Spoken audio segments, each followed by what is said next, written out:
and welcome back to AlexElliottGolf and welcome to channel, Carl. My pleasure to be here, Alex. So when we're practicing, a lot of us with busy life, we don't have a lot of time to get the practice in on the range and the golf course and really make a really useful hour of our time. Yeah. What would you suggest if you had an hour a week to practice to get the most out of your game? I think the automatic thing that we tend to do with an hour is think we've got to head to the range. And as we're finding more and more, golfers don't really transfer what they do onto the range, from the range onto the golf course. My view would be to think about it differently. I'd like you to think of what could I do in 3 holes. Go on the golf course for 3 holes, you'll get it done in an hour easily. But one game that you can do with putting that will give you some real good feedback is a game called Just 9. Okay. So what you would do over your 3 holes, you would actually make sure that you have on each green, you have 3 putts. You have a short putt, so that's 6 foot and in, a medium putt, 6 foot to 20 putt, and then a 20 foot plus putt. And if you played this for 3 holes, and you've got those 9 putts, okay, then your par is 15. Okay. Because you should hole your short ones, obviously 2 putt from the rest, but what you do is get some real good feedback about your scoring. So you'd actually play the holes as well out, and then when you get to the green, then you play the 3 shots. What you're doing in the 3 holes is you're maximising your time. You could, Sure. just in 3 holes, you could play a whole bunch of games, but once you get on the green here, now we've got this just 9 game where you've got a bit of pressure on yourself, you've got a score to do, and you've got some feedback about your performance. And that's the key thing you said there, I think, from your background. I think getting people to practice under pressure, some meaning behind it, and ultimately enjoy it.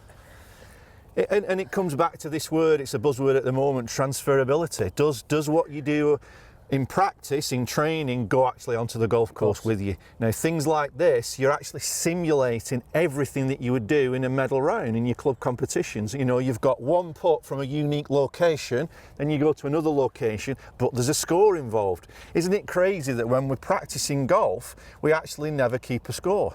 And No. what's the first thing that you have to do in a tournament? Get the first hole, you have to write your You've got to keep down. a score on every hole. So again, these are games that you can do on your own, but even better if you do it with a friend. Yeah. You're just in that hour, just instead of that automatic reaction of going to the range, okay, what can I do in an hour on the golf course?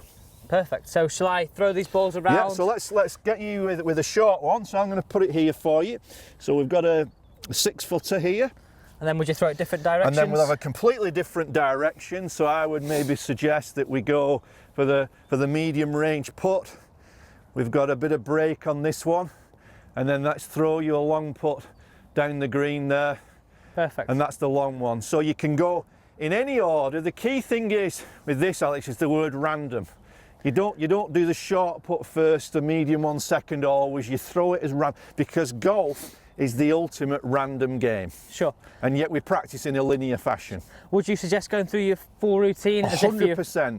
What you want to do with this game to get the maximum out of the training is exactly what you would do on the golf course. So you go through your whole routine, you mark the ball, you clean it. It should replicate completely the real thing. Perfect, let's give it a go. Are you going to go for the long one first? I think so. Right, so full routine, Carl, yeah? Full routine, the long putt.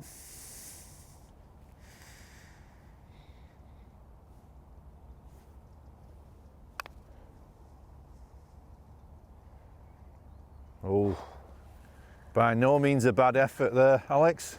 So random order. You give me one. So you'd finish that off Finish now. off. So, chance of making your first par. Excellent.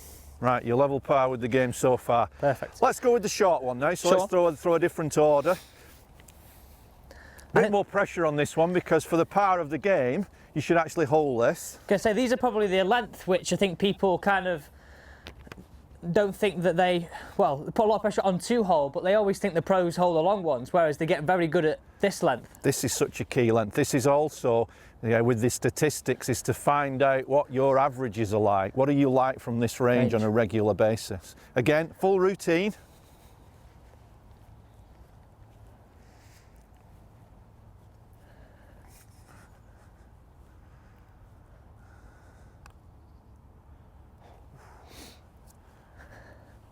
Now we've dropped one. Drop one there. Excellent. So many times we see people doing that, Especially practicing putting in general. How many times do people go on the putting green with 3 balls? You know, and you roll the first one past, the next one short, and then the third one's a good putt. Well, that's nonsense. Yeah. Because out here, you only get 1 go. You know, so this is, as I say, the real thing. So right, chance to redeem yourself on this one. Let's have the medium range putt. Full process. A little bit uphill left to right this one.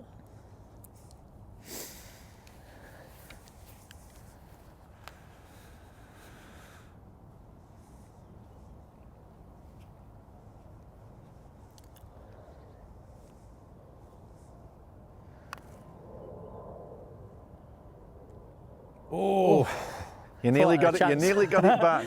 But can you see immediately you hit that putt? Oh, I nearly knocked it in. There's a bit of emotion. Exactly. One key thing with practice, you know, we play a game that's full of emotion, and then most of the practice has no emotion.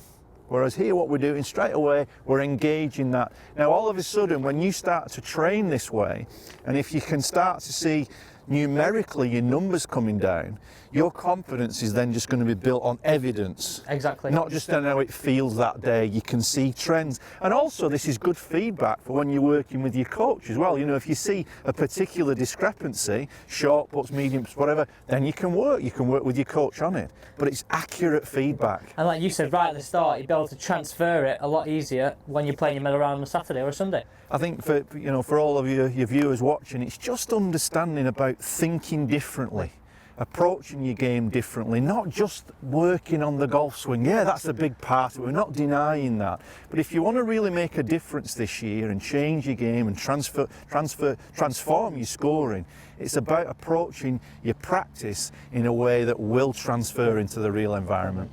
Thanks, Carl, for coming on the channel. My pleasure, Alex. Be sure to check out Carl's website, themindfactor.com, and also his brand new book, The Lost Art of Putting. Fantastic. I've started to read it. It's definitely going to help me improve my putting and my overall game. Be sure to check that out.